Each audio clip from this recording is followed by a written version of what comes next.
Aye. Thank you. Passed. And also motion for approval of the minutes from the May 23rd. Second. All in favor, say aye. Aye. Thank you. Approved. Okay, and Randall Barnes, will you please give us the safety briefing? Thank you, Chair Salvo and committee members. My name is Randall Barnes, and I am the new treasurer here at JEA. I've been on the job about 40 days now, so it's been a really exciting time, and I'm really excited to be here. So thank you all for having me. Welcome. Welcome aboard. Thank you very much.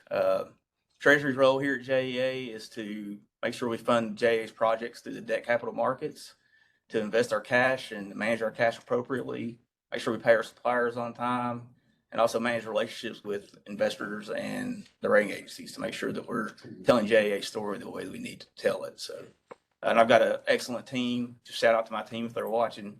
They do a great job every day, and I appreciate everything that you do. Before the safety briefing, can you tell Sure. us a little bit about who you are, where you came from? Absolutely. Yeah. So, grew up in East Tennessee. If you can't tell, I have a very southern accent. And worked for 16 and a half years for the Tennessee Valley Authority, and then came to the city 6 years ago and was city treasurer for 6.5 years, and now I'm here. So very excited to be here. So brand new to JEA for 40 days then. That's right. Brand new to JEA, a lot of experience in utility business at TVA. So great. Glad to be back to him. I did not know Jay. He came after I left to come to the city. So I know a lot of people that he knows, I think. Yeah, so. Well, good. Great. Thank you. Welcome aboard. Thank you. For those of us participating downtown, the safety protocol is listed on the screen and in your materials. The safety is just one of our core values. This morning, I would like to speak with you about integrity. Integrity is matching what you believe to what you do with the assumption that what you believe is right. If you're behaving with integrity, then you're doing the right thing all the time. And that means when it's hard or even when nobody's watching. But how do we know someone has integrity? Here are a few ways to recognize it when you see it. People with integrity always choose honesty. I think we all tend to recognize honesty the most when something goes wrong. Being honest with each other and with our customers is crucial to doing our best. People with integrity put the needs of others first. In other words, they serve. If we're constantly thinking about our own needs, we can't possibly be doing what's best for each other and our customers. People with integrity assume innocence. It's important to be open-minded and believe that everyone has good intentions. Not assuming innocence breeds mistrust and is counterproductive. People with integrity are also humble. I know we all think we're great. I know I certainly do. But humility is important because none of us have all the answers. We must listen to each other and our customers if we are to succeed. And people with integrity always show up. If you're a fan of a really bad football team, like me and my Tennessee Volunteers, then you know that it's hard to show up when things aren't going too great. But it's important to be present during the bad times as well as the good. We must put in the work day in and day out to achieve our goals. And finally, all these things need to be exhibited consistently over time. That's how trust is built, doing the right thing over and over and over again. That's the only way we can achieve our mission of being the best utility in the nation. Thank you very much. Great pitch. And Jay, I think the emphasis that you have on integrity for the whole team is spot on. And you can't emphasize it enough either, but it's a great core value to have for this team. Okay. I guess, Landon, any comments from the public at all? Not yet, but I'm going to go ahead and go through the quick script to inform anybody how to do public comments this morning. If you are joining us via the desktop interface or a smart device, such as a smartphone or tablet, you can move around the screen and see a series of buttons at the bottom. Now, located on the right side, you'll find an icon that looks like a person labeled participants. This option will allow you to see a long list of individuals who have joined the meeting. Now, at the top of this list, your name will be visible, and to the right of that, you'll notice a gray icon that looks like a hand. If you click it, it will turn blue, letting me know that you'd like to be recognized for public comment. Now, I've also enabled the chat capability. If you touch your screen and next to the participant icon, you'll see something that looks like a caption bubble. If you click on that, it will bring up the chat window, and you can go ahead and type in your public comments there. So I'll give everyone about 10 seconds to go ahead and raise their hand or provide their comment via chat.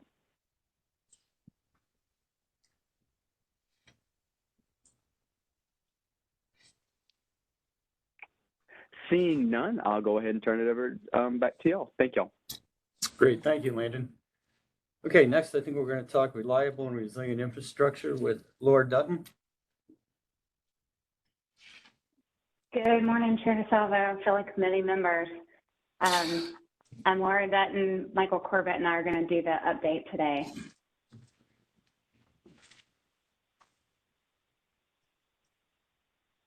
It is still storm season that will officially wrap up in November. And even as we prepared in years past, we continue to look at things that come up over the course of the year, things we need to consider when it comes to resilient and reliable infrastructure, things like supply chain disruptions.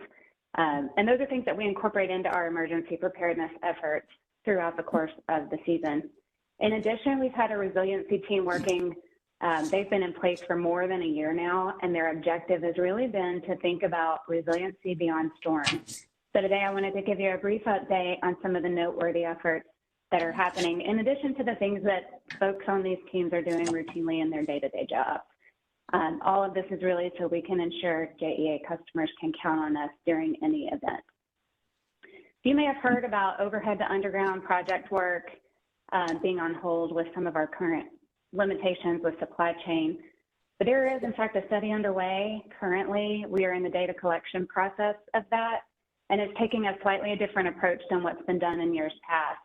So what we're doing this time is considering where there might be greater impact to support our system and our customers.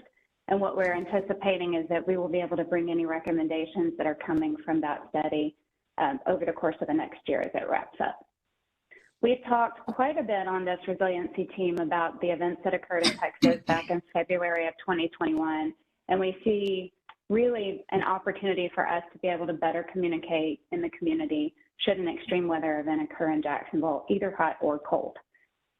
We've been working to develop a communications plan around that, and that should be completed and ready to go in FY23. And it's not just the electric system and water system that are susceptible to events. That's why we're working to finalize the mapping system that we're going to use for alerts on our telecommunications network. Some of that combined with our grid modernization efforts and private LTE, which is long-term evolution, I had to look that up, network, will make our communications system even stronger. We haven't forgotten emergency preparedness. In fact, we're in the process right now of refining our incident command structure. And we recently brought on Adam Penley to the JEA team. He's long been in the emergency planning world, long been in this business, long been in the Jacksonville area, in the community, and brings with him a wealth of experience across a pretty broad range of events that have occurred.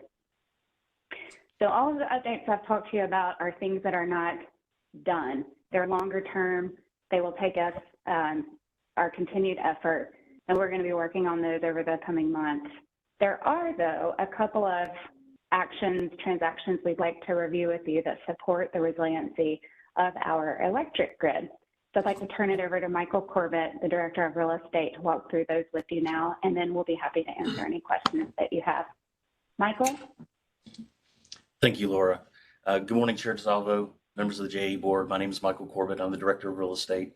And today I have two items that action items I'd like to bring to you for your consideration. Both of these projects are a result of the growth that we're seeing in Northeast Florida and the steps that we're taking to ensure that we have a resilient and reliable infrastructure to service our customers.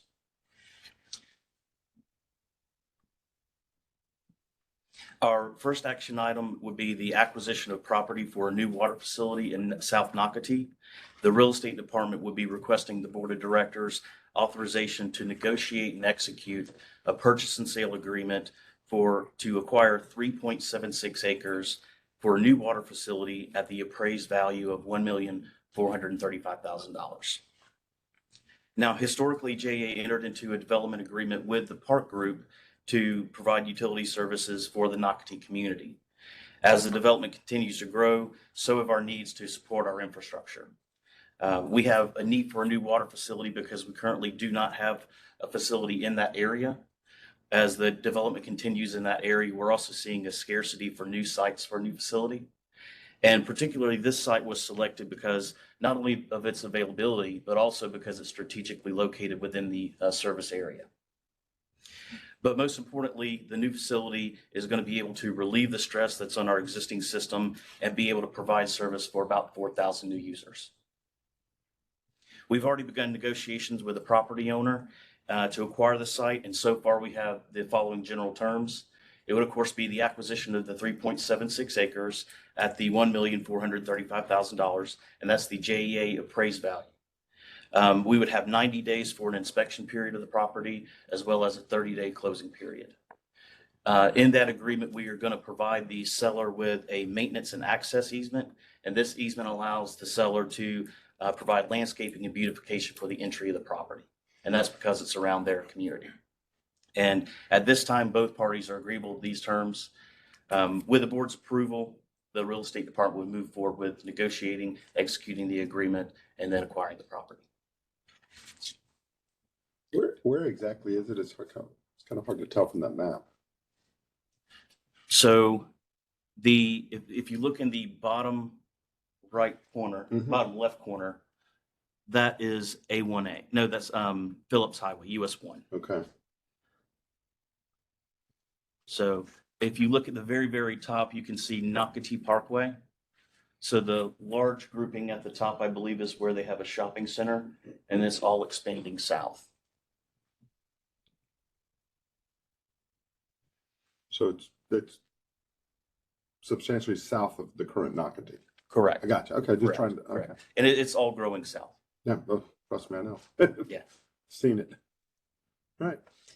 I appreciate y'all adding the ownership interest in the appendix. I will disclose that I do business with a couple of the people who have an ownership interest. So Regina, I don't directly do that, but my bank does. So I'm always wondering if that's a conflict or not. So we haven't been very clear on that. We'll have a conversation about that, but unless you will benefit from the sale, you will have a financial interest. I do not. You should not have a conflict. Okay. Thank you. Any other questions? So can I have a motion to move on with this, and we'll move this to the full board for approval at our So next moved. meeting? Second, please. Second. Okay, all those in favor say aye. Aye. Any opposed? Okay, good, passed. Okay, thank you, Michael. Thank you. The next item is going to be the second phase of a transmission project known as Circuit 663. Now, back in May, this committee did hear about phase one of this project and the request for eminent domain at the beginning of the eminent domain process. Now, the real estate department will be requesting the board of directors authorization to proceed with eminent domain notifications and filings to acquire easements for the phase two portion of Circuit 663. And again, this project is important because it creates that redundancy that we've been speaking of between our Firestone and Hamilton substations. The phase two portion of the project, which is shown to the right, will be the build out of the overhead power stretching over 2 miles. And this new extension does require acquisition of easements over several different properties along the route. And that's going to be for our poles and lines. At this time, the majority of the easements have either already been acquired or we're currently under negotiation. But after our best efforts, we have about 4 property owners that have just been non-responsive to our communications.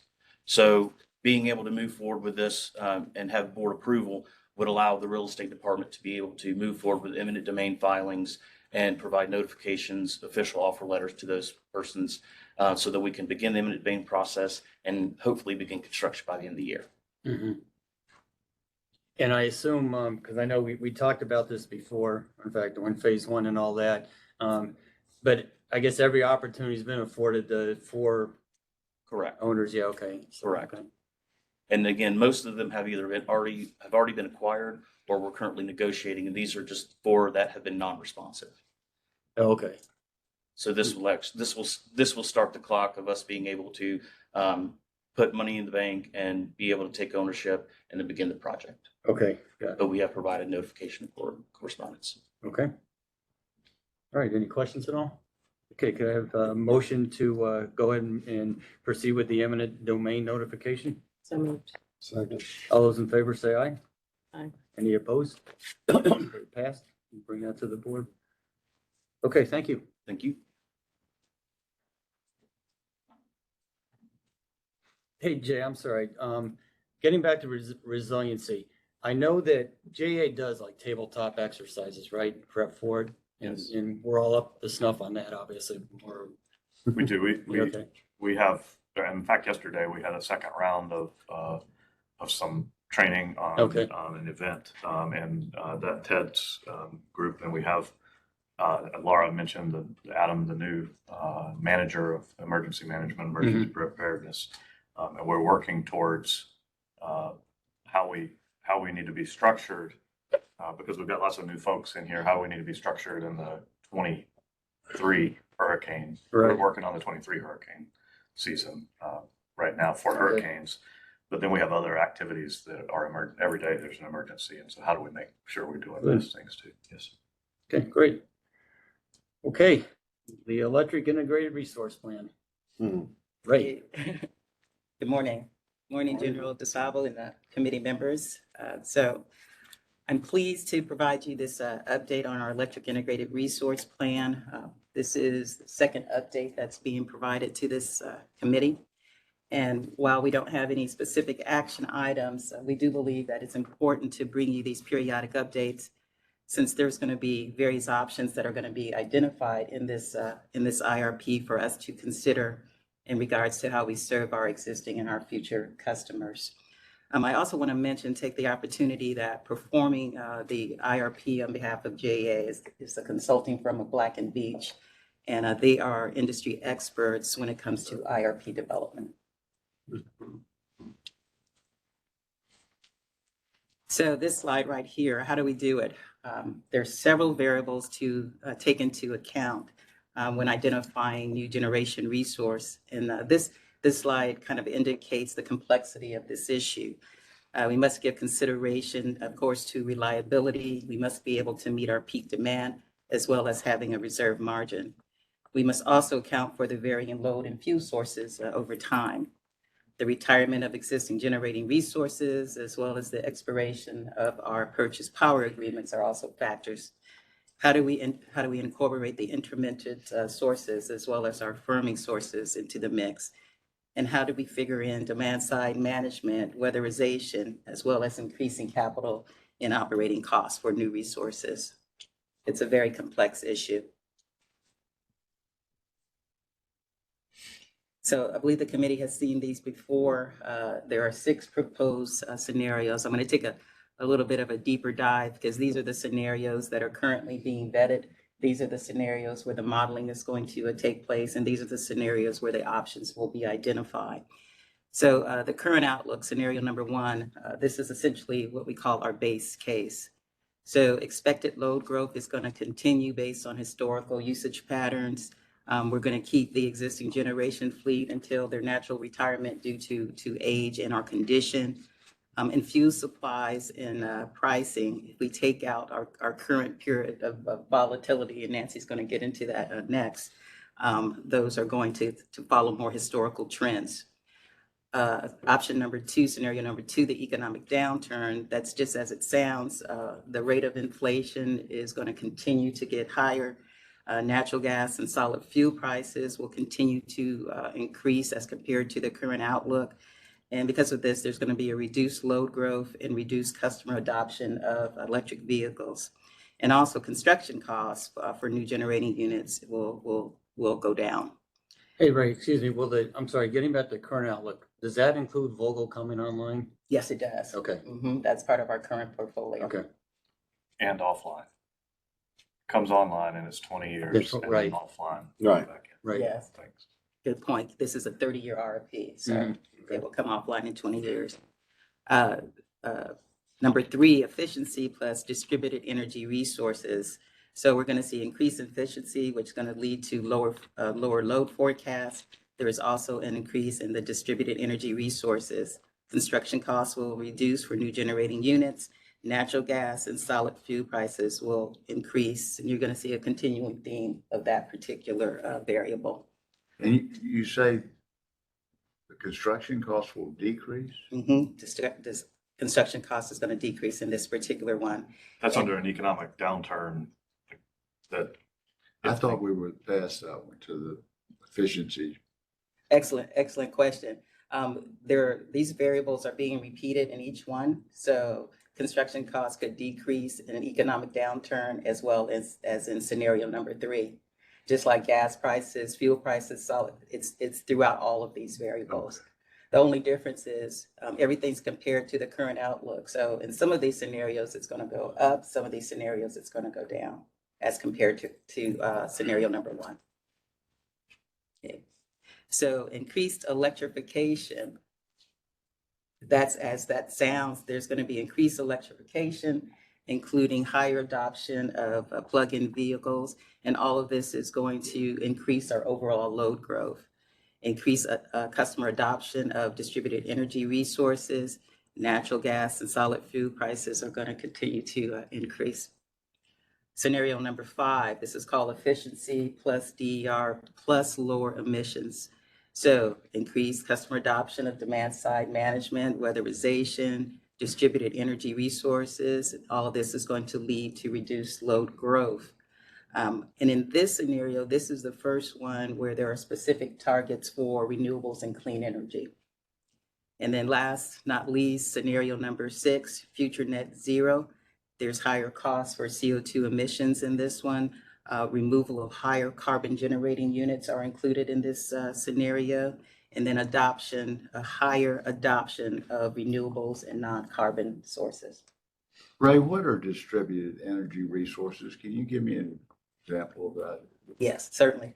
So distributed energy resources, that's basically, we have customers, and the reason may have been for reliability, where behind their meter, they have sources that can generate energy. It could be generators, it could be solar, what have you. So those are called distributed energy resources. It's a distinction between the large central generation units that we've had in the industry generally to more out in the system. And some of it will be behind the meter and customers, but some of it could be things that we're starting to look at and to use as well. So it could be solar, it could be natural gas, it could be customer owned, it could be owned by us, and that it's a large. We also probably could fit in there electrification programs, energy efficiency programs, demand side management type programs that would kind of fit in that box of a DER. Ray, would scenario 4, the increased electrification, wouldn't that sort of address some of the a little bit of net zero type glide path or carbon free or renewable type stuff, or not really? Well, I think many of these variables you could interchange within the scenarios. Okay. So future net zero, I believe in that one as well. There's also increased electric vehicles. Okay, got it. But the overriding, I'll say the most significant variables are as the names kind of say. Mm-hmm. So future net zero, the goal of that is to be carbon free at a certain time period. Increased electrification, we're seeing higher increase of electric vehicles and other sources. That's that one. Mm-hmm. So okay, great question. Okay, next slide. Okay, so Black and Beach is currently in the initial phases of performing the modeling for all of those scenarios that you just saw. But regardless of the scenario, what the results will reflect is the most optimal and cost-effective resource options within those scenarios. I think it's worth noting here that while the planning period for the IRP is 30 years, there's going to be periodic updates because we're going to look at both near-term as well as options in the future to implement. So this way we're going to make sure that we're going to continue to monitor and evaluate newer and emerging technologies such as small scale modular nuclear or hydrogen as a fuel source. So this gives a little bit of a schedule or upcoming activities. Next stakeholder meeting is September 21st, where preliminary modeling results are going to be presented. The next two stakeholder meetings are currently planned for November and December with finalized modeling and preferred plans that could change depending on progress. And we're also planning to come back to present an update to this committee in December and then to the full board in January.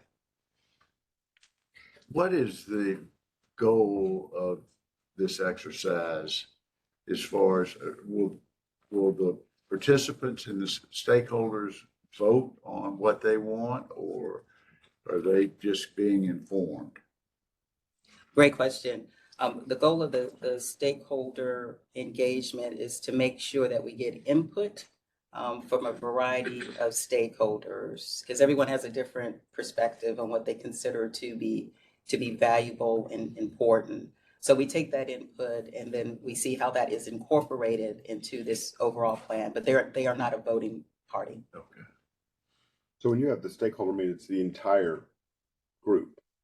There's not separate parts, or they're not broken up into subgroups or anything like that. It's all at once. No, sir. No, they're not. I think we're going to have meeting number 5, Laura. So meeting number 5, just as in all the meetings, it's the entirety of all. I think there's 30 I was going to say, how many? About 30 different representations. Mm-hmm. All the stakeholders are invited, and all the stakeholders are invited to give their input. It was nice to see some of them at the retreat. Yes. Yeah. It was very nice. I think I'm coming to the November meeting. I think I'm scheduled to come. So I look forward to that. Excellent. So the idea behind the stakeholder meeting is both to get input, but also for them to be able to share with the groups that they're interested in. So we have the folks that were that came to the retreat, and we have other people that have a very different view of what the future needs to look like. And it helps us to have them have that input to be able to share with their constituents, I suppose is the way to put that. And for example, even in the last week, there's been some stories from Sierra Club, Rivers Keepers, Green Chamber of Commerce, where they're able to say, and we appreciate being in part of the process, so that we're not in a fight. We're able to get all of the input and think about it ahead of time, so that we don't get tunnel vision to one solution. So it so far has been very beneficial for us to have that broad input, and they've been able to share information with their folks, their people. Their constituent group. Yeah, it's been a very interactive and transparent process, and the input has been valuable. I think what is going to be, and folks have opinions, we're glad for them to share them. I think what's going to be interesting is as we near the completion of the IRP and the scenarios or the options are identified out of the scenarios, there's things that's going to go with that. We're going to see cost information and what have you, and that really helps to inform us how to make decisions. So I think you just answered the question I was going to ask you. As we get, there's, I'm sure, a ton of assumptions right now, but as this goes down the path and some of these assumptions now will get more guidance from federal, state, and all that, then we'll be able to plug those back in and to keep the model updated in the output. Yes. Yeah. Okay. It's going to continue to be updated, as I was saying. So right now we're using the information the best available information that we have now. But again, it's going to be updated as we go, further, because things always are changing. Mm-hmm. And it will be updated regular. So the IRP is a 30-year look. In the next 5 years, we'll need to do another IRP because things will change a little bit. Mm-hmm. This focus is so that we make the best decisions in the shorter term, the midterm, the long term. And so we'll keep updating our IRP as the world changes. Right. As the scenarios become more clear on what might actually happen. World events and the Texas freeze. I mean, that's when nobody really took into account until things change. Things happen. In the California. Yeah. That's all right now. What about, and so my sensing is based on the interaction with the two of the stakeholders at the retreat, that again, everybody it's a great effort. They appreciate the inclusiveness. For expectation management, and we're still early in the process, but how are we, my concern sort of is, some of the stakeholders may, as the process goes down the path, well, hell, they sort of invite us to the seat at the table and we're not getting sort of what we want or whatever. Hopefully it doesn't go down that road, but how do we do this expectation management? Excellent question. So we've been very clear that the input is going to be taken under consideration. And I think we've also been pretty clear that we don't want to go ahead and set goals or things such as that until we have all the information, so that we are setting goals based on best available data. Mm-hmm. And so those expectations have been out there, but we're also hearing them because they've had, some of the have had, well, why don't you look at this, certain variables? And so that wouldn't have been incorporated in our modeling before. So, good. Yeah. So we're not, there's no promises. We're going to take a detailed, deep dive, and we want to make the best information, or use the best information to make the best decisions, because these are long-standing and wide-ranging. Right.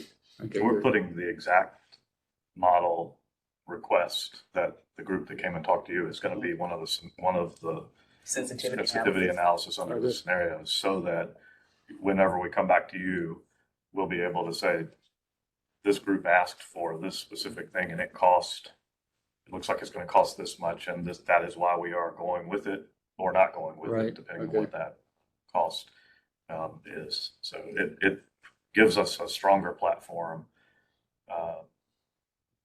But I don't think if we have extremes in the room, I don't think either side in the end is like, that's not our goal, is to make. Right. There's no way to make all of it happen. Right. What we've got to do happy is no matter what we do. take all of the input and make the best recommendations that we can out of that.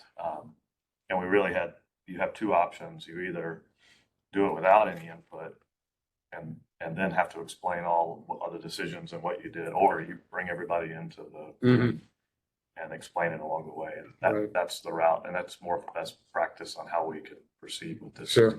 Yep. I don't know that we've had that kind of outreach in the past. I don't know. We did not on the water. That got done about the time you all were getting on board. The water IRP was completed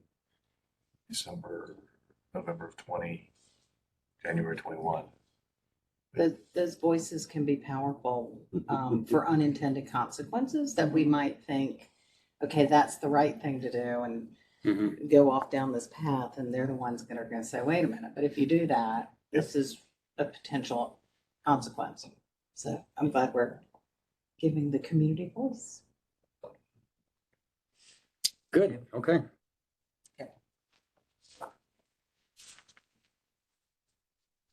So fuel rate, I think we're talking fuel rate volatility, the great black swan that Ray and Ted and I were talking about. This was fascinating. Oh, I Can't was, wait for this. yeah. Hi, Nancy. We've told Nancy that we're here. You are the main attraction. That we're all on the same team. Well, thank you for the warm welcome. No one has a crystal ball. Yeah. Well, as you know, my name is Nancy Ranker, and I am the manager of Fuels Management Services. And today I'm going to discuss fuel price volatility. You may recall back in the middle of COVID, natural gas prices dropped to $1.50 per MMBTU in July of 2020. And on August 17th, just a few short weeks ago, prices reached a 14-year high of $9.33. Coal prices back then were $44 a ton, and now we're hovering around $320. Petroleum coke prices were also not too far behind coal, but they have since then been dropping. From sanctions against Russia for invading Ukraine, to excessive heat in the south, to gas pipeline outages, to LNG exports, these are just some of the causes of price volatility. So on this screen here, natural gas is currently the main fuel used for JEA power generation at roughly 60%, and its cost has been on the rise and in constant flux for the past year. The graph on the right shows the NYMEX gas prices for August through 2023, and the colored lines show the volatility of the prices at different but recent time periods. The top blue dashed line were the prices at the beginning of August when we completed our fuel forecast run for our monthly fuel and purchase power meeting. The purple line at the bottom, though, were the prices just 1 month earlier in July. This is a prime example of how natural gas prices have been fluctuating for the past year. One cause for the price increase in natural gas includes storage issues, as shown in the graph in the upper left. Gas is pulled out of storage in the winter and replenished in the summer. Inadequate inventories at any time can impact gas prices. The gray area shows the 5-year maximum and minimum averages, and the gray line the actual 5-year average. The blue line shows the current storage level, and although within the 5-year range, it is below average. Storage has not been refilled in the summer as it usually has in the past due to excessive heat in the south, where more gas demand has been needed for electric generation. With little to no gas to coal switching taking place due to utilities conserving their coal supply for the upcoming winter due to rail delivery delays, low inventories are one main cause for the current one cause for the current increase in gas prices. In addition, exports of U.S. LNG, or liquefied natural gas, to Europe continues to assist with their severely reduced gas supply from Russia and has lowered the amount of available gas in the southeast.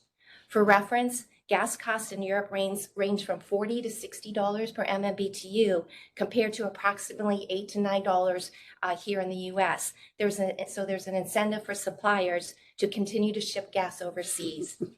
Also, production in the gas in the U.S. has not increased much to meet demand due to producers managing their fiscal responsibilities.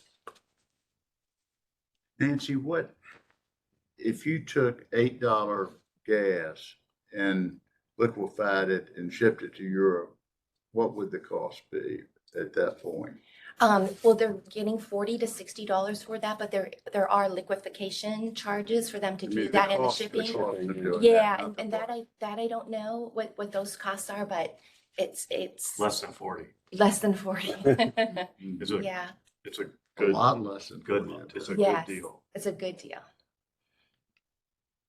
Nancy, I think at we have a fuel and purchase power committee that meets monthly. Leadership team is involved. Nancy and the team update us. And one of the things right now is all of the ships, which I don't know if that's the right name, but the LNG transport carrier is they're completely full. So even the price to do that is going up. So there's a lot of gas that leaves. And why does the price fall so much On this next February? Because the spring and the fall are what we consider shoulder months, so not as much natural gas is needed to heat homes or cool homes or for electric generation, because the temperature is much more milder in the fall and the spring. So the prices will drop. But then it doesn't come back up. No, it doesn't in this NYMEX forecast. It has not yet. That's as of August 17th. It moves regularly. It moves regularly. Are we assuming the Russian war is over? We're not assuming. We're just using That's what the market may The be market assuming. may think that, Yeah, but Okay. yeah, that's what the market says. This isn't us. This is that's right. Yeah, that's the NYMEX curve. Yes.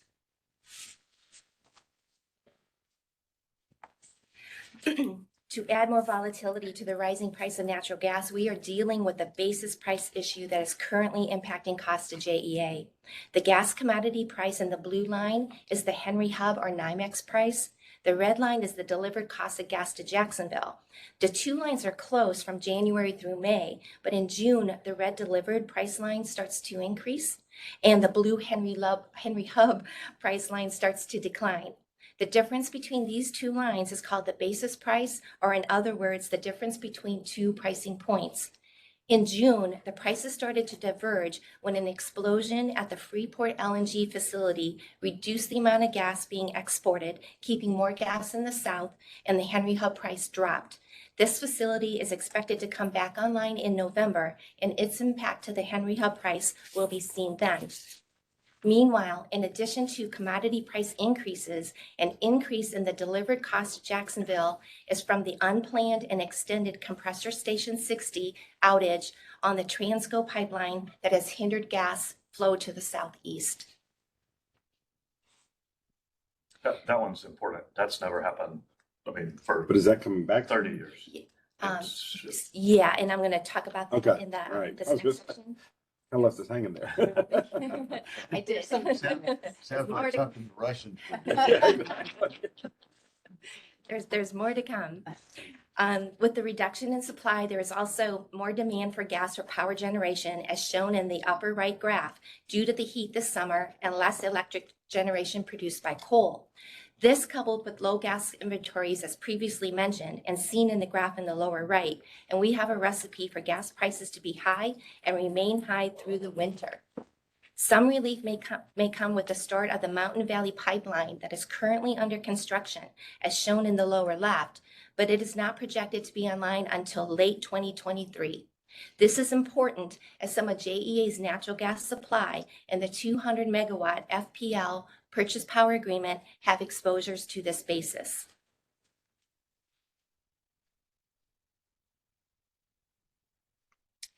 TEA's outlook through September is the basis will remain strong until the compressor hopefully returns to service at the end of the month and the supply of gas to the southeast improves. From October through winter, the basis could soften, but storage inventories need to be refilled beforehand. From April 2023 on, the basis could again be reduced, but will depend on storage inventories and the start of that Mountain Valley Pipeline.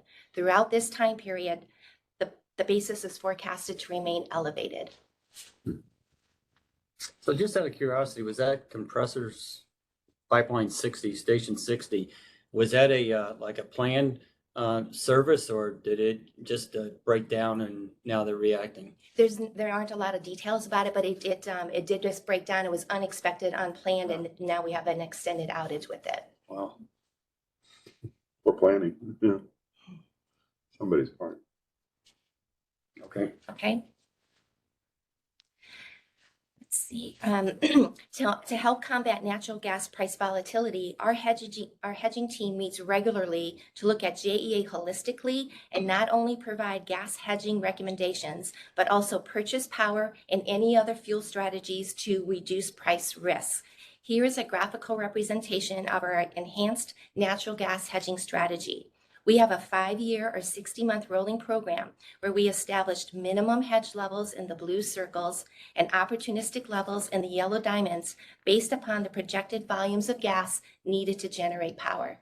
JEA has been very proactive in securing natural gas hedges as seen in the gray shaded area, with most months reaching their opportunistic levels. At these levels, prices are locked in that are advantageous to JEA in reducing the risk on gas price volatility.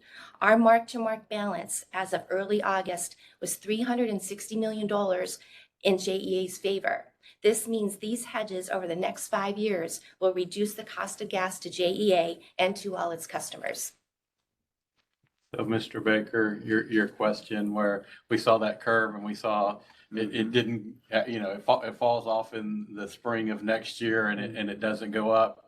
So we're going out and grabbing that gas at that price. So that's what that shaded area is. So if it does go back up, we're protected. So we're protected on that percentage. We'd actually always prefer it to go down because we always have some we have to buy anyway. And so that's also why it's the 80% in that first year down to the 20% in the 5th year is just, we don't want to overbuy. We don't want to get too much because it's a great story when we're coming to tell you. It sounds like a great story when we tell you it's $330 million to our favor. If we bought too much at the wrong price, it can be 300.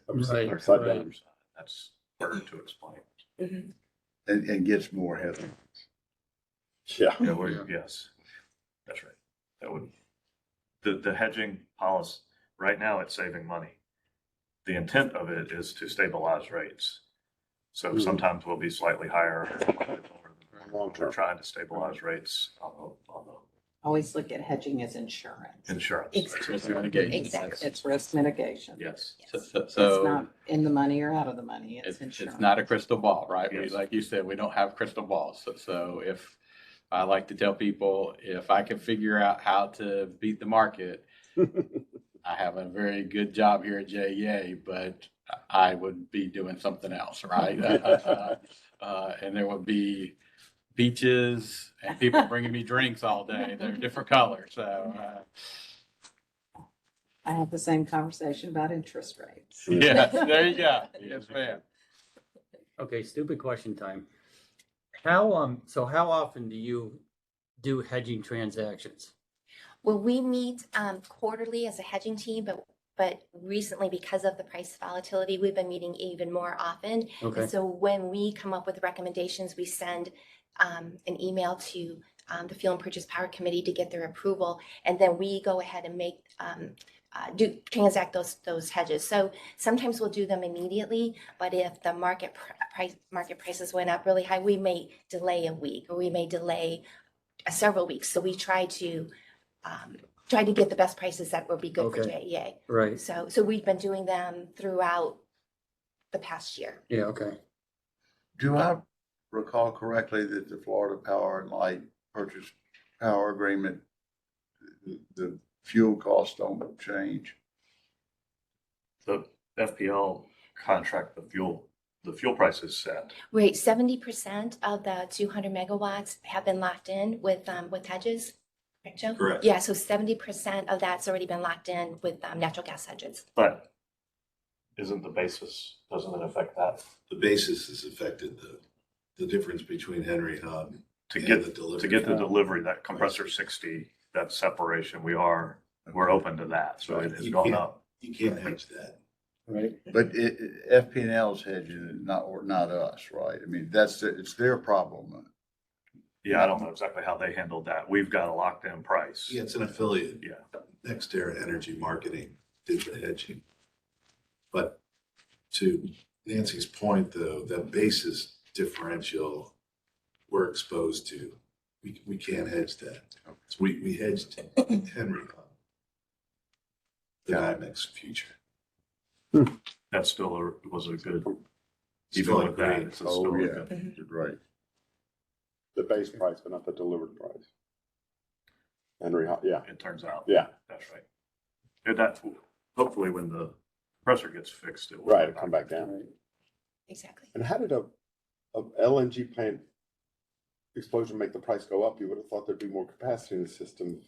Oh, no, the LNG, when that explosion happened, it made the price in the Southeast go down. Oh, down, okay. Because instead of them, they do about roughly 2 BCF a day in gas. That 2 BCF stayed in the market. Right, so it dropped the price a little bit. And I think immediately it went up because it's like, that seems bad. And then there was a lot more available. Right. Yeah, So the price excess came down. capacity in the system.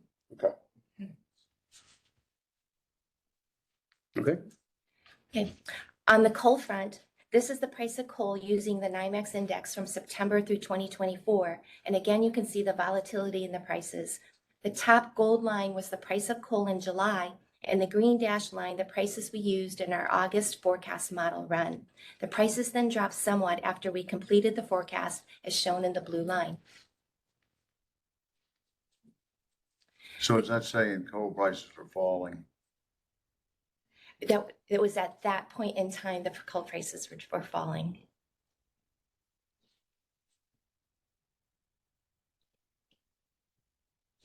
The graph on the right shows the historical prices of JEA's main sources of solid fuel. Columbia coal in the red line, starting last summer, shows the price of coal had increased due to a combination of the return of industry from COVID, increasing demand, and with strikes in Columbia where mines were blocked, disrupting supply to contracted customers. This was followed by a short reprieve to then have sanctions against Russian coal from the Russia-Ukraine conflict cause European countries to search for additional supply, causing yet another rise in price. Petroleum coke prices followed suit in the blue dashed line, but have dropped the last several months. Pet coke prices historically have been approximately 90% of the coal price. The last several months, though, pet coke has dropped faster in price and is now roughly 53% the price of coal. The primary cause in the decrease is again due to Russian coal. The same Russian coal that is sanctioned is now being purchased at a 60% discount by India and China, and the two countries are not interested in buying as much pet coke as they have in the past unless it too is discounted by 60%. With this reduced demand and a weakening need from the cement industry, the supply of pet coke has increased and the price has dropped.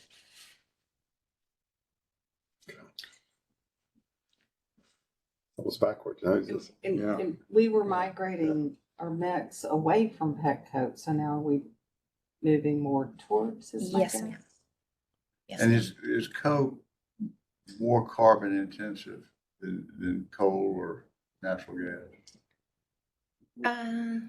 We need more limestone when we're running pet coke. So the air quality issues are there. All of this becomes complicated, but because we can use a mix, we can use gas, coal, and pet coke, and now biomass. We've got a team that has figured out how to use more wood chips in the mix, and we're using more and more of that. And so the flexibility is good, but the complications, I'd just never imagined that we'd be, like you talk about Russia and Ukraine. I didn't imagine we'd be talking about Russia, Ukraine, Colombia, all of these outside of our, I mean, it's just driving prices and ability to get the coal. I mean, even we're watching the Colombian presidential election and how that's going to affect it. They have people that they had part of their plank was to say, we don't want to do export of coal anymore. And we don't have rail availability into north side. So how do we plan and deal with all those things are causing, it's just a. So everything from north side comes in by ship? Yeah. And so part of the point of even having this discussion is so that Nancy could describe the complexities that we're dealing with, because I may be stealing part of it, but all of this has driven the cost to our customers from a $30 per megawatt hour to next month it might be $100 a megawatt hour. The impact to our customers is significant and big, and we are doing all the things that we can do to help control that. And we have made decisions, including changing to the monthly fuel cost, that has allowed the price to be lower than it would have been otherwise. And so we're doing lots of really good, the team is doing lots and lots of really good things. And it's still very expensive because of all these issues. Sorry, Nancy. Oh, that's all jumped right in. No worries. This is the Colombian thing, though, geopolitically could be significant. It might be not as bad as Ukraine, but depending which way that new government's going, I'm not, it could be disruptive. So maybe a baby chick black swan, or whatever they call it. Baby swans, black swans. Sucks, I think. So now onto limestone. So not only have fuel prices been unstable, the supply of limestone for the Northside CFB units has also become a challenge. Limestone is used for SO2 capture and is crucial to operate the units. The Mexican government shut down our supplier's quarry several months ago and wants the use of the land that the supplier has owned for 30 years to build an amusement park. Oh my God. Oh my God. JEA has been purchasing limestone from this supplier and the Mexican site since 2001. We are working with them and other sources to secure future supply and just received a vessel of 51,000 tons from Canada mid-August. Northside Operations is testing the limestone to determine if future supplies from Canada will work, as some of the limestone received was not of the preferential size for the units. Quality and size of the limestone is important, as well as delivery capabilities. Supplies from Canada, Jamaica, Dominican Republic, Miami, and other sources are continuing to be pursued.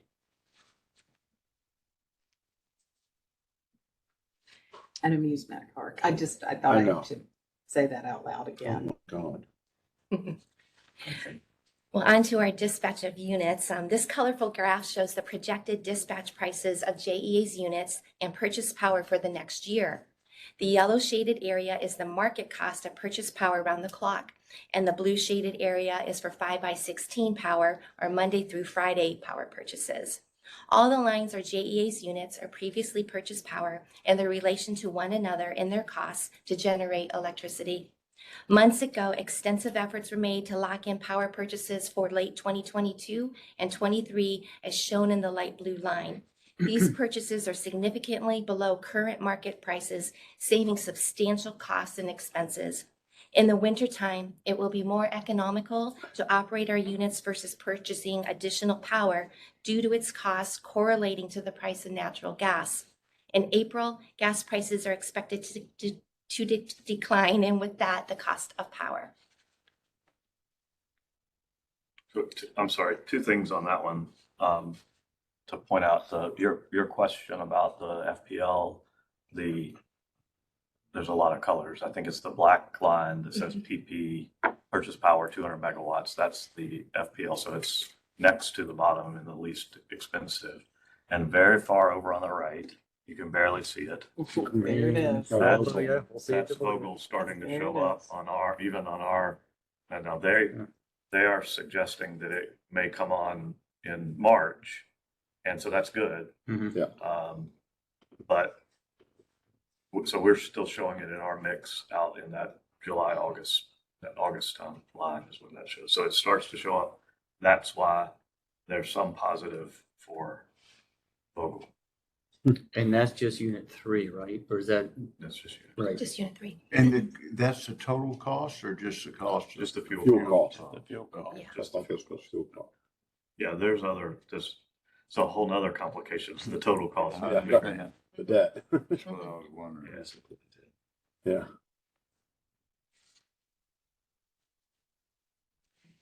With the increase in prices and volatility for fuel and purchase power, the total expenses for the current fiscal year have increased, with the August projection to be $701 million, highlighted in gray with one more month to go. The forecasted expenses for fiscal year 2023 are also up from the original budget in the bottom table to $755 million.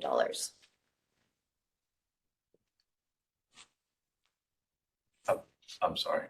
Can you go back one more time? 350 is what we thought it was going to be, and 755 is what we think it's going to actually be. Wow. Double. More than that. Yeah. It was. In the 2023, these lines are the months, right? Mm-hmm. And even though at the top it says 22, the bottom group is 23. That's correct. Okay.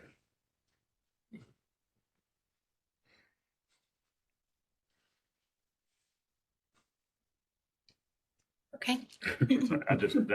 We're speechless. Yeah, I didn't have anything else. That's big.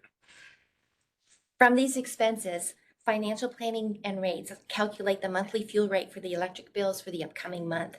As you know, the monthly fuel rate started in December of 2021, replacing the stabilization fund rate. This monthly fuel rate is a true pass-through of projected fuel costs to our customers, and with safeguards in place to protect them from extreme weather events or volatile fuel prices, saves them money by collecting only the amount needed to cover fuel costs. The September rate was calculated to increase by the 20% maximum, the 20% maximum monthly limit to $83.46 per megawatt hour, as shown in the circles, with some relief projected in November and December of fiscal year 2023, as seen in the middle of the table. So I committed at the retreat to get with Sheila about weatherization. I think we've got another meeting next Friday. The initial guess at the data is that we have 15,000 homes that really need weatherization, and that's the most vulnerable of the people who are going to absorb this at a cost of about $10,000 per home. So we're working through how the community could assist, because I mean, this is a big number for the most vulnerable of our community to absorb. So more to come on that. But it was a really productive meeting. I don't know, I didn't even talk to you about it, but it was. No, that's how it's supposed to work. Yeah. The data and the numbers that we're looking at, the 15,000 is the total number of that when we narrow that down into the census tracts, the even more vulnerable areas, then it's close to about 3,500 homes that we really can focus on. And what Sheila and her team are now doing is working and looking at all of our programs. So to develop a longer range, more comprehensive, because we've got some programs that are in place right now.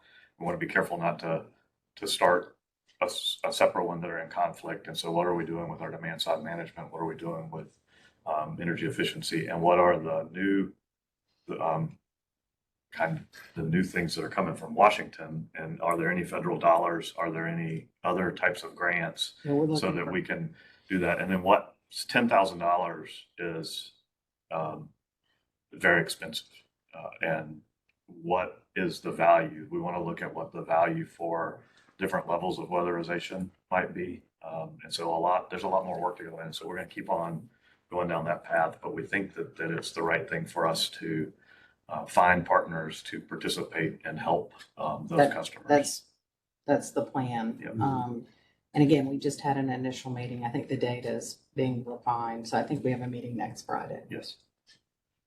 And the partners would be the federal government? We don't know all of them yet. There's some nonprofit groups within lots of different communities that help with things like that. And so we could find a partner that helps with that on the nonprofit side, and there are federal dollars that help with that too. So we'll work with whomever. And that's right. And we're going to go over this in the board meeting, right? Correct. I mean, sometimes we just kind of gloss over what happens in the committee. Are we going to have this pulled out for? We don't gloss over it. Exactly. Well, sometimes it's like if you miss the meeting, it's in the back of the book. And right. I mean, I just think this is so important that Absolutely. the community understand it, that the community tends to pay attention to what happens in the board meeting more so than committee meetings. Are we? Well, I think that have this presentation. we talked about if we got to this point in the meeting, we thought that there was a chance that one of you was going to say this is important. So we have a plan to pull this out and go into a little bit more detail. There we go. Are we that? So that we don't. Really? No, this is that important. Yeah, I just think this is critical that the community understand because And all our board members need to understand this because this is. We'll keep on talking about this. This is the type of information. There's a little bit more to the full deck that we review each month in our in the fuel and purchase power review. But it's not that you're predictable. It's that we were on the same page. Yeah, and to sort of pile on Marty's comment, I think this will be the customers need to know, and this is hard, this is complicated, but we've got to, I don't want to say dummy it down, but sensitize them to how hard this is. And, we're doing our best at transparency, et cetera. And this is just hard to manage. We're doing what we can, but we got to make sure that somehow that's communicated effectively to all the rank and file. We also, so there's historically been some reluctance to show something like this because this is showing a forecast. Right. That if we had shown this, we did. When we talked about this last in December, we would not have shown, not because we were trying to hide something, because it didn't forecast the same way. We wouldn't have had $100. So this is not a guarantee that on September of 23, that's going to be $47. The Ukraine war hadn't started. nothing, lots Yeah. of things had not. Yeah, been exactly. I mean, So- nobody. But we think that it's important to say, here's a forecast, and the only thing we know about the forecast is it's gonna be different than this in real. But Right. this is the direction we think Could it's be better, going. could be Yep. worse. That's right. And I think they'll get an appreciation for the volatility of this, that it's not us being, you know, I mean, listen, I should know better, but I opened an electric bill, not from our organization, but from a different organization. And I went, wow, did I use that much power more? And I mean, I went right to my usage and I was like, oh, I mean, you know, Yeah. it's, Yeah. I mean, it's, when you open that bill, Yeah. it I get that kinda email is like, one of "Ooh." those, whoa. Yeah. So the flexibility that we have by being able to move these monthly fuel has helped be more transparent. It saved our customers money, but it is very expensive right now. And we understand that it's impacting the customers. We compare where we fall. There are other large utilities in the state that are, as recently as Friday, made recommendations for increases in their rates. Right. And so we're still, even with our higher rates, we still are not the most expensive because this is not impacting JEA. This is not something that we've done. This is impacting all utilities across the country and driving up prices. And it's important that our ratepayers understand that we will also pass forward any reduction in our fuel expense. And some of our peer utilities, once they raise rate, may or may not reduce that. I mean, we have a pretty transparent way. This is the most transparent way to do this, and it is not marked up. This is how I think that's important. That's sort of. It may be transparent, but it's incomprehensible without Nancy explaining it. That's what, yes, Nancy, Nancy and the whole team, Nancy and the whole team do a really good job, and it's complicated. And you all were saying, you can't make this up. You can't believe this. The team that reports out to us every month, we have to remind them that it's all okay, because they've been every month it's something new that if I gave you multiple choice to pick from, you wouldn't have. Make a great book one day. So you should be taking the explosion. Yes. Something exploded and it worked out okay for us. And to Jay's point, the commission is not allowing the investor-owned utilities to hedge. Through the end of July, they had under-recovered fuel costs of $3.4 billion. And FPL was half of that. So their customers are going to see it. They're not seeing it right now. Yeah, it's lagging. It's coming. It's coming. Well, I have just one more slide and I got a bottle of bourbon in your desk drawer.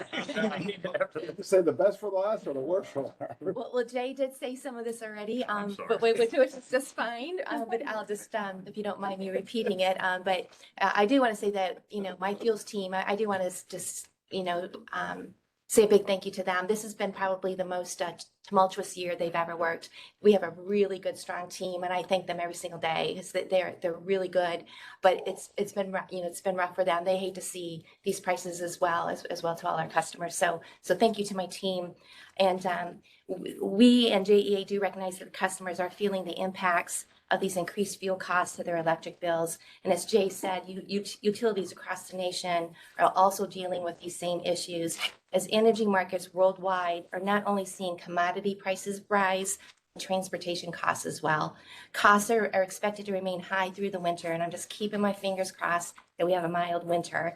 And JEA will continue to mitigate these costs with maintaining its hedge strategy, procuring fuel supply in advance, and continuing its extensive efforts to reduce electric generating fuel costs and subsequently customer bills.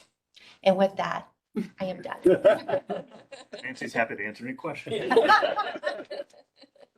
Yeah, that was great, Nancy. Thank you. Would it make any sense to sit down with the Times Union and explain this? I mean, they need things to write about, and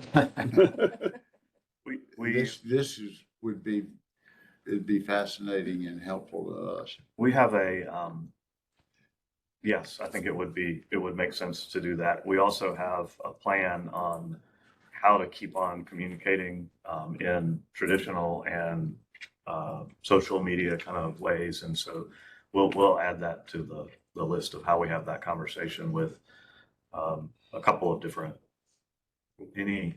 anybody that wants to talk about it, but then we'll reach out to a couple of the publications to have that discussion. And it'll be interesting to track, and I know Sheila does track the phone calls that come in, and I would anticipate that her volumes are gonna get high when bills drop in September, October, depending on. I'd like to see the call volume and what people are asking for. Yeah, yes. And then we took the break, in cutoffs that was from August to September 18th, I think. And that's winding down. Correct. And so we also want to watch what the impact of that. We hope that has given people a break and a buffer. But those bills, we're still expect those bills. We're not, writing that off. Those are things that are coming. There might be a cliff coming. There will be. We see increased number of people who haven't paid their bill, which we expect because we want them to take advantage of it. But the end of that is coming up in the next 2 weeks, next week actually. And so we'll know a little bit more about what the impact is at the board meeting. And conservation tips, I mean, how you use less energy. I mean, there's a lot of things we can do. It's also been a hot summer, and while the fuel cost stays high, the usage should drop off in the shoulder months until we get to October, November should be lower until it gets cold. It doesn't cool off until November. Yeah. I like to talk about it cooling off. We pretend it does, but it really. You're right. You're not in Kansas. Yeah. You're not. in Halloween's Tennessee. typically still hot. Unfortunately. It doesn't get all that cold either. That's helpful. That's so. Oh, that's very helpful.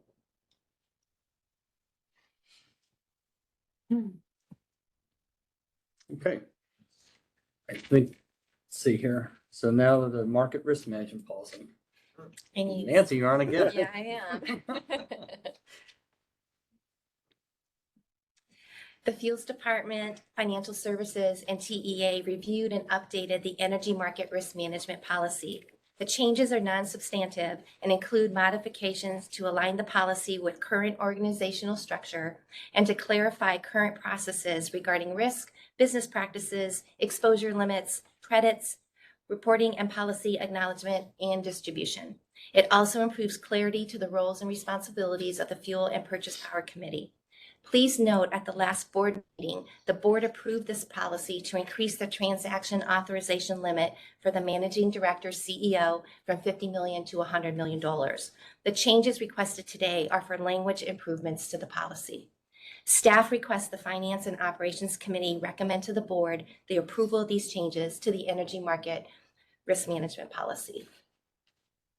So moved. Second. All those in favor say aye. Aye. Aye. Any opposed? Great, thank you. Thank you very much. Thank you. Great. Yeah, very good, Nancy, and your team too. Thank you. You really should have a book at some point.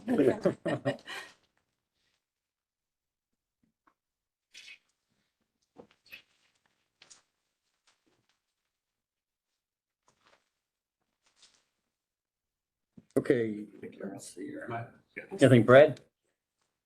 This was kind of in governance too. Is it? Because we want. Good morning, General DeSalvo and members of the board. My name is Brad Kroll. I'm the Chief Information Officer here at JEA.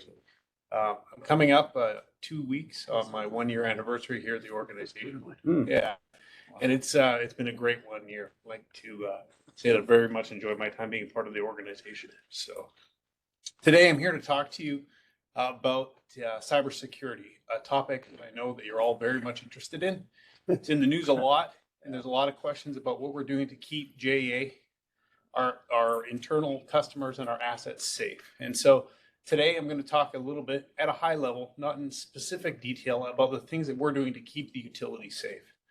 The reason for not going into the detail is because it may go over your heads for one reason. And for second reason, we need to keep the utility safe with respect to not exposing our cybersecurity posture. So we will talk, and I'd love to take questions at any point if you have in regards to any of the topics that we're going to cover. So first off, we're going to talk about a governing framework that we use, something called Nist. All large organizations, whether public or private or government agencies, use a governing standard. A cybersecurity framework is a system of standards, guidelines, and best practices to manage the risks that arise within the digital world. The information security program references the Nist cybersecurity framework to enable us to identify, protect, detect, respond, and recover from cybersecurity events. It's a powerful tool that allows us to organize, improve our cybersecurity program here at JEA. It's important to mention it's a national standard, so it's adopted by many organizations. There are other standards out there as well. You may have heard of CIS or ISO 2701. That are other ones. Nist is the standard that we go, and is my majority, the most popular within the cybersecurity frameworks. In the Nist cybersecurity framework, detect and respond are two functions covering and monitoring and alerts. Incident response is how organizations respond to malicious activities such as data breaches or cyber attacks to limit potential damage and ensure a swift resumption of normal operations. Forensics is the technology used to investigate techniques to identify and store evidence from a cyber device to uncover detailed evidence.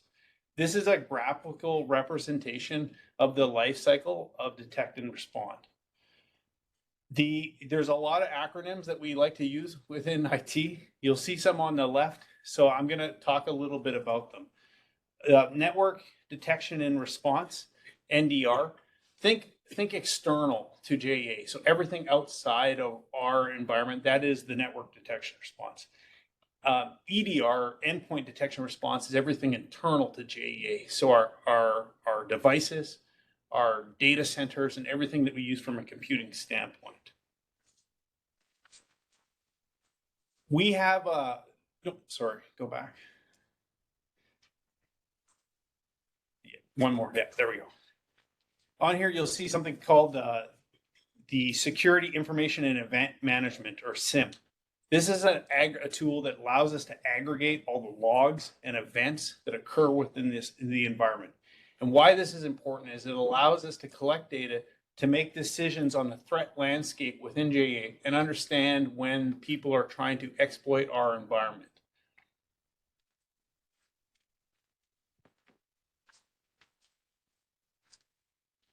Perimeter security in cybersecurity refers to the process of defending the network boundaries from hackers, intruders, and other unwelcome individuals. This entails surveillance detection, pattern analysis, threat recognition, and effective response. Endpoint security is the process of protecting devices like desktops, laptops, mobile phones, and tablets from malicious threats, cyber attacks, and information exfiltration. A few of the controls that are used to protect devices that our employees use for work purposes, either on a network or in the cloud, or from cybersecurity threats that are application controls, behavior monitoring, data loss prevention, endpoint sensors, predictive machine learning. What this is really meant to illustrate is that the primary threat to JEA comes from the email, the web, and from our data loss. And so, most of our attempted cybersecurity threats come from phishing attempts. And so it's important that we have the tool sets in place to defend against those phishing attempts, to protect us from web traffic that could be malicious through people accessing the web from our network, and then protecting the data within our organization that potentially could leave the organization and be a threat to JEA.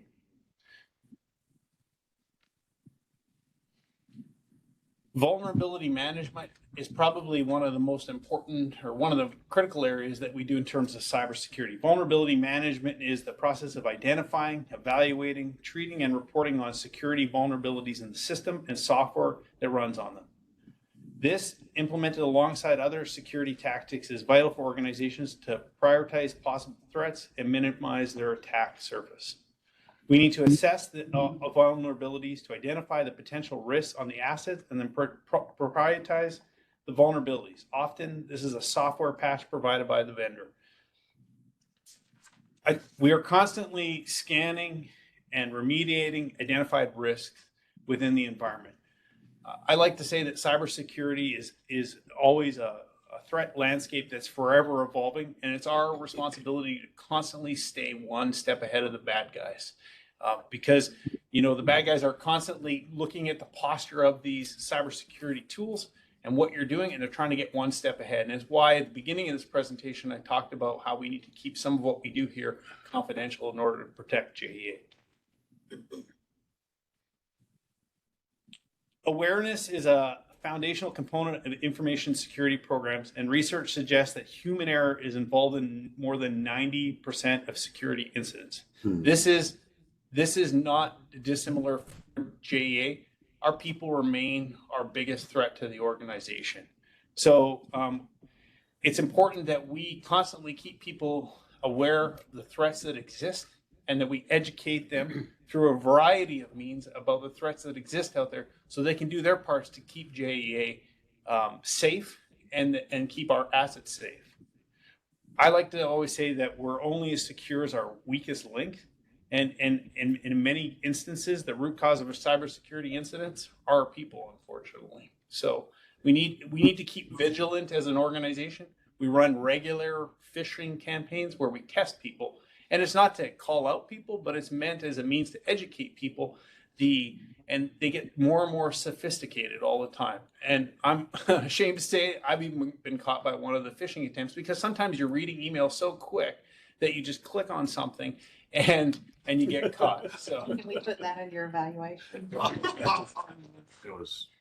Jay fishes. Jay got. How often does Jay fish? It was not good. One of the other areas of importance to keep us safe is to engage third parties and conduct regular assessments of how we're doing. Sometimes we get caught up in thinking that we have the best posture with respect to cybersecurity. We perform several different assessments throughout the years. When we onboard new vendors, we do surveys and assessments, and we assess their security posture as well, because when we take on different tool sets and different softwares, that could be a potential threat to the organization as well. Vulnerabilities, as I mentioned in one of the previous slides, vulnerability management and constantly scanning our systems on a monthly basis and remediating any new threats that come up too is also important in keeping us safe. Incident responses exercises are also really, really important, and they're performed a couple times a year to make sure that we're able to respond to a cyber event such as ransomware attacks. So no different than a hurricane tabletop exercise. We talked about those earlier. We do the same thing for a cyber event, so how we can respond in a timely manner if we were to ever get attacked and unfortunately something happened to the environment. I want to mention that we just actually completed a very extensive penetration test a few months back. We worked with an industry-leading cybersecurity organization that performed a multifaceted attack to identify points of weakness within our environment. We use the learnings from this recent penetration test to identify areas of weakness within our posture, and we then use these findings to remediate identified threat vectors to the organization. So these are ongoing and continuous activities that are executed within JEA, within our cybersecurity program, to keep the organization, our assets, and our people safe. And with that, I will open it up to questions from you. So Brad, is there any issue with keeping up with the Nist standards? Because it's always evolving. Is that an issue? Is it hard for JEA to keep with the Nist standards, or staying on top is pretty good. Well, that's a great question. We actually do a self-assessment. So we're evolving our Nist standard as the Nist standards are evolving as well. We do a self-assessment to look at our areas of maturity. There's several different areas that we evaluate that on. And actually in Q2 of fiscal year 23, we're going to have an outside party also audit our maturity with respect to the Nist cybersecurity framework. So as that framework evolves, we evolve with it. Okay. And then I think I heard you say, so you have had like a red team come in and try and find out vulnerabilities. And then, you guys analyze, okay, if there was a vulnerability, how do you fix it? So it's a periodic type thing? Correct. Yeah. We just had a cybersecurity partner come in. Most recently, that was the one I was talking about, do an assessment. We received a readout from that of a number of action items. Those have all since been remediated now. And so the environment is in a much better place than it was prior to that event. But the importance of that, like I said, is that the threat landscape is always changing. So doing those regularly and constantly identifying them new.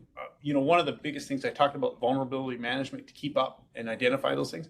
Patch management is another idea, making sure that you're constantly keeping your software up to date. Because if you don't, the bad actors use those out-of-date softwares to exploit your environment. Right. Okay. Jay, I understand you can buy ransomware attack insurance. Yes. Is it affordable? We have cybersecurity insurance that covers ransomware and other,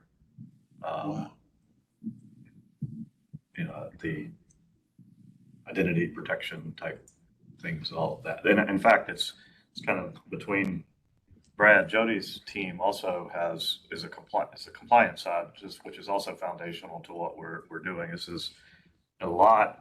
I'm oversimplify this. A lot of what Brad is doing is the operational things to do things, and then he's got cybersecurity folks in his team, and then Jody and some of the compliance, both on the electric compliance and just critical information compliance. Those teams are working together regularly to be able to do that. But there also is the next layer of that is the insurance that we've made some adjustments to in the last 18 months or so.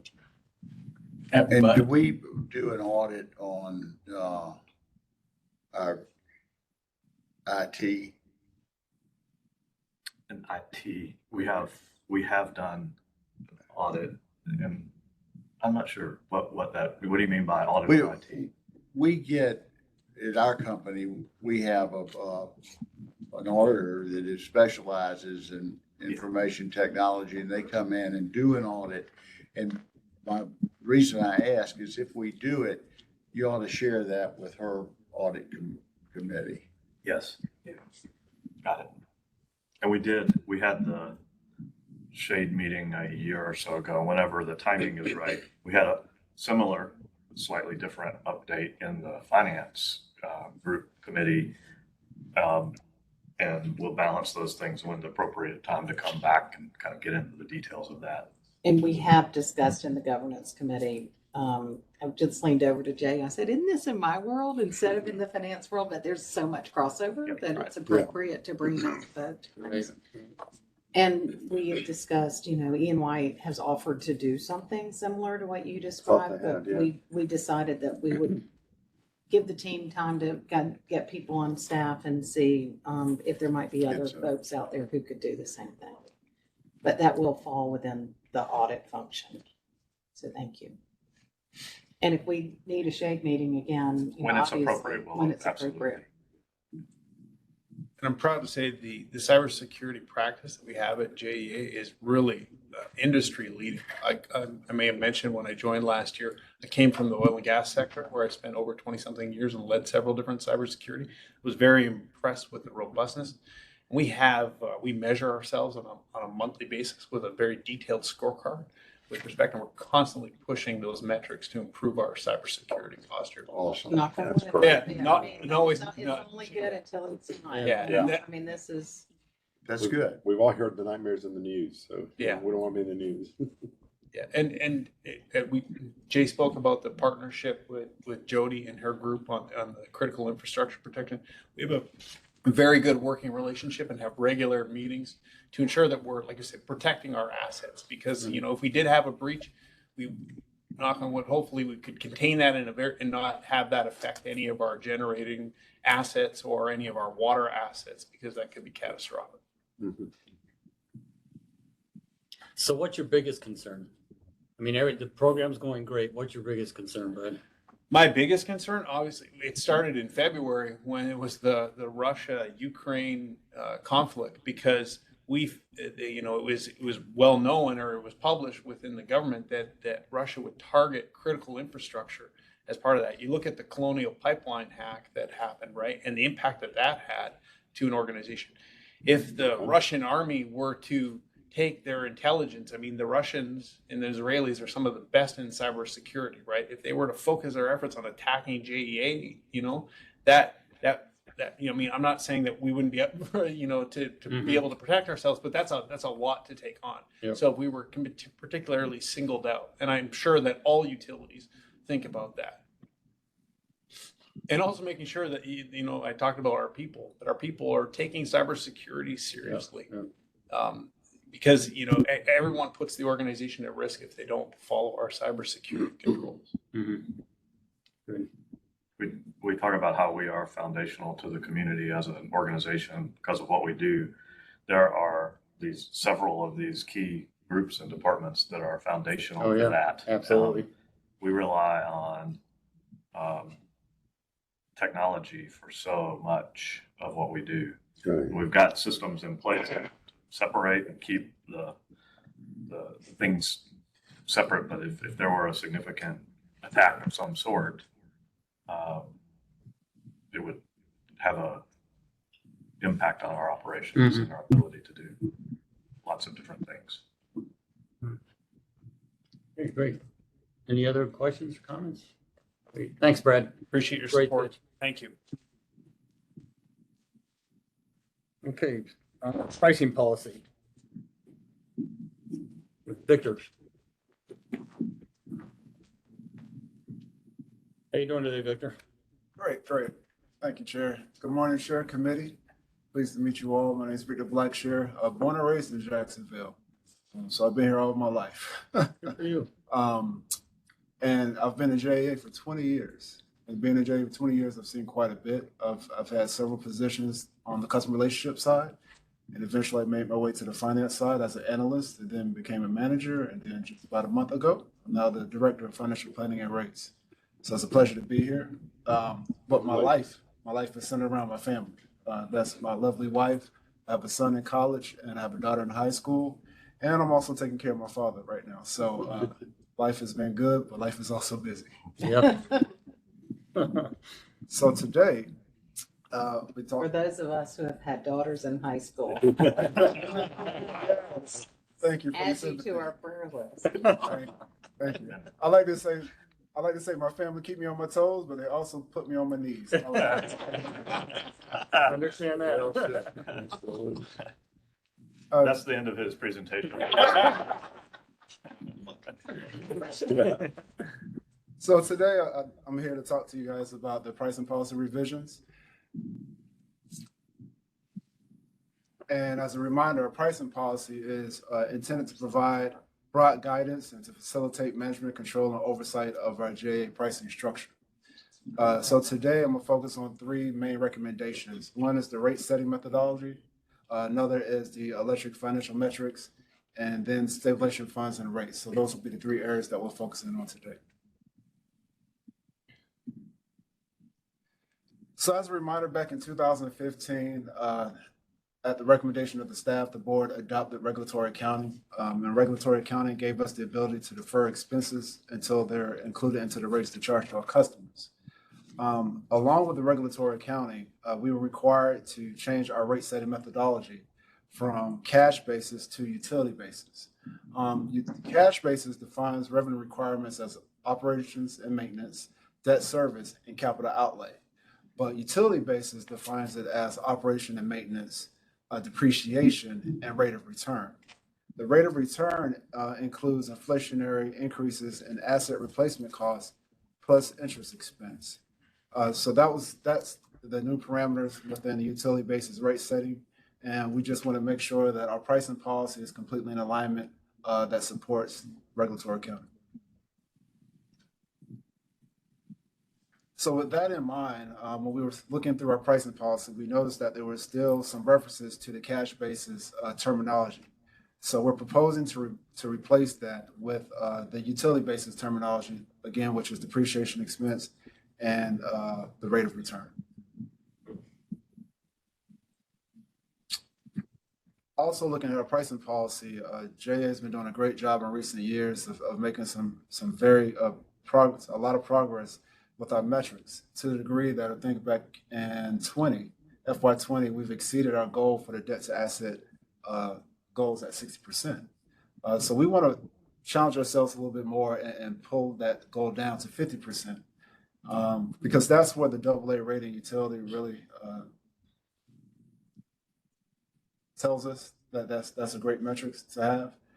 But also, in addition to the 50% goal, we want to add one more metric, which is the fixed charge coverage. And we want to put that at 1.6 times as a measurement as well, to measure ourselves. What is the definition? Yeah, what's that mean, Victor? Yes, great question. So fixed charge coverage is very similar to debt service coverage. Fixed charge coverage, the difference between the two is really our long-term obligations, which is our PPAs with Shear and Vogel. So really the metrics is taking our net revenues over our obligations. And then our credit rating agencies will prefer us to be able to cover it 1.6 times when we're talking about fixed charge coverage. Where are we now? Remind me. I believe we're at 1. I think we're north of 2 right now because we haven't seen the impact of Vogel BPA coming in. And what will we be when that day comes? With some modest base rate increases at the historical level of inflation, we intend to be at or above 1.6. Right. Okay. We have a goal. We do have a goal. We want to memorialize that goal in the pricing policy. Gotcha. Okay. And debt to asset now is? It should be at or below 50%. We're defeasing 102 million of Shear bonds next week, so we think we'll be right at that number, or slightly below. A historical high of 90%. We were north of 90 in the electric system. So over the last 12 years or so, 15 years, made a lot of progress. I mean, you're proposing the changes, so my guess is that you've modeled it out and you're comfortable do it. with the changes. We can do it. Okay. Well, I don't know why we wouldn't then No, go ahead no. and move to approve. They say they can do it. Okay. Is Victor any more? There's more. Okay. This is such a banker, and I'm like, yeah. Let's go. Okay, sorry, apologies. No worries. A couple of other revisions that we'd like to make is phase out our customer benefit stabilization, eliminate the conservation charge, and recover those costs in our base rate charges. And the recommendations you see on this slide is really to provide JA more flexibility. And all of these changes will be neutral revenue requirement impacts. So it'll have a neutral impact to our revenue requirements. But we want to phase out our customer benefit stabilizations and eliminate the conservation charge in April. And likewise, the environmental stabilization funds, we would like to phase those out as well and eliminate the environmental charge as well as April. And with those environmental charges, we'll take those rates and roll it into our volumetric charges on the water side and roll it into our energy charges on the electric side. And then last but not least, non-fuel purchase power. We want to expand that stabilization and the use of it so we can assist in the timing of any non-purchase power expenses at the discretion of our CEO or designee.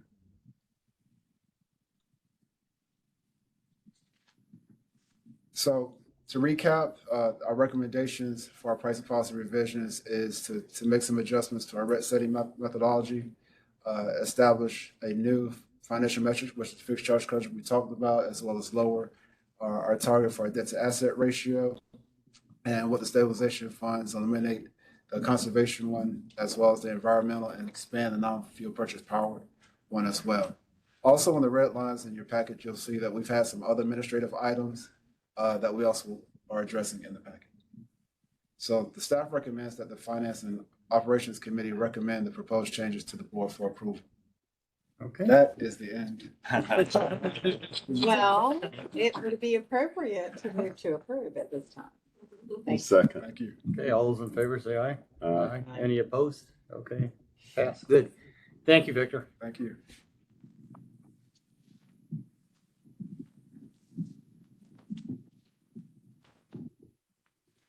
Okay, I think we've, any other business or any other issues at all? I think we're at that point right now, even though we busted the timeline by like 30 minutes here. To the good? Oh, was that me? No, that was good. No. Good discussions that Yeah. we needed to have, so I appreciate it. I did make one note, and it's probably too early, but for the Inflation Reduction Act, have we been able to glean out any effects, or I don't even know if that's the right word, for JEA on that at all? I don't know, and I've skimmed over it, but. Yeah, we're continuing to look at it, and I think Laura's actually going to DC soon to meet with some of the DOE and some of the others to understand what it means. Do you want to expand it? Yeah. So this was pretty fresh at the time of the August board meeting. And I think I said, well, we know that this benefit of equity in terms of renewable financing, Right. equity with what investor-owned utilities and merchant power, they've been able to take advantage of the tax code for years. 20 years, Public Power has been saying, us too, finally happened. Treasury has not started to write regulations yet, but Joe and myself and some others here were on a webinar with Public Power leaders and our longtime DC tax firm that serves the whole community, not just JEA. They provided some excellent information, and while I'm not going to practice tax law or finance without a license, Joe and I were communicating during this webinar, and it sounds like the benefit will be something that we can use. Right. Now, Treasury's got to get their hands on it. And the banks have to come up with their products and their packages, but Joe, I'm going to verge into your area. When this tax benefit came out, we were a little bit worried that sequestration might make it less rich. And the tax lawyers yesterday, now they never promise, but they at least made us a little bit more comfortable that sequestration won't reduce the benefit quite as much. Joe, did I get that wrong? You did. Laura, I'm very impressed that you synthesized a 1 hour, very complicated discussion into about 2 minutes. But there's a provision to gross up the tax credit by the amount of the sequestration. So there's a built-in automatic upward adjustment. Oh. Haven't seen that. Well, obviously you're aware of the BAV sequestration. Right. The other thing that's interesting about this Investment Recovery Act provisions is that buying American and with the proper workforce provisions, the credit could be increased from 30 to 40%. That would roughly approximate, in my math, the differential that private investor-owned utilities or private developers have with the between the investment tax credit and accelerated depreciation. So this is a huge. Now we have to work through that. And Buy American is obviously a concern when it comes to particularly solar development. Yeah. So we need to work through this. But it was a very encouraging call yesterday. Good. And that is primarily focused on the tax credit, making that equal. There's a lot of other things that are in there that we may be able to take advantage of on water, on electric, on renewables, a bunch of other things. One of the things we have to keep an eye on is as they develop the rules, if they, sometimes whenever the rules get developed, the red tape is so much that it offsets some of the value in that. And so we have to be sure that was all positive. So just to bring us back down, we've got to be sure that it really is the right thing for us to do. And we'll fit all that into the models and decide, should we do this or not? And some of the things I think we'll be able to take advantage of. Good. And others we may not want to have to deal with. But I'll add Nixon Peabody's tax counsel, who we've worked with for years, is heavily involved, as is PFM. So we've got the right team together with large public power council members to really push this thing forward. So Good. I'm excited. That's good. No, that's good to hear. Okay. Any alibis at all? Okay, I think we're set. This meeting's adjourned. Thanks, everybody. Great meeting. Thank you. Great meeting. A lot. No. We are a global. It's a baby. We talked about it, and we've talked about it. 3 days. But We are. But Good to see you. Great to see you, Don. They're actually need to talk to you.